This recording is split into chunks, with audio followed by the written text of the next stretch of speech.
wonder if sort of the evolving geography of how new food producers are popping up in any way reflects the historic food landmarks, or if you know that. I mean, it seems like neighborhoods are sort of forming around popular, existing, new, hipster-created food phenomena. So, do you know anything about the history of those times?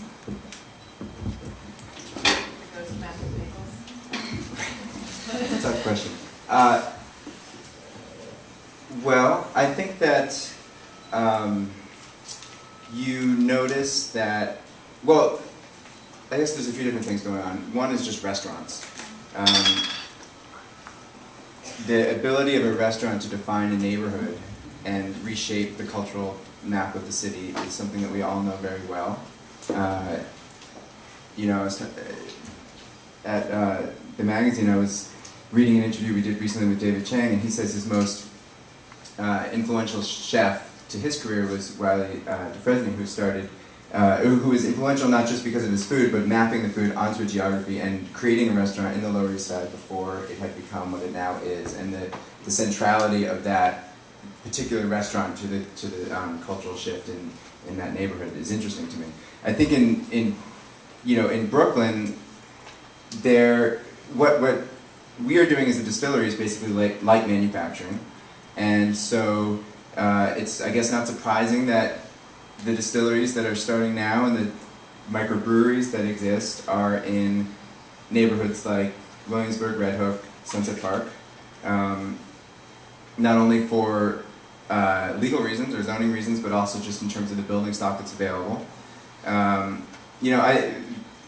In terms of the stylistic question, we had tried hard not to fall into a cliche of ye old timiness, just as we're trying hard not to fall into the cliche of whiskey needing to be rural. I mean, so one of the things we find exciting is the idea that it can actually, we don't have to pretend that we are living in the backwoods of Kentucky in the 1800s to be able to be making a product that feels honest and interesting. But certainly, if you walk down the street in Williamsburg, you can see that there's an affect, and I think that it's also true in terms of food choices. There's sort of everyone in this room probably knows the experience of wanting to support local agriculture, and at the same time realizing that the majority of their food choices are probably not guided by that, and so there's sort of it's a luxury product in a way.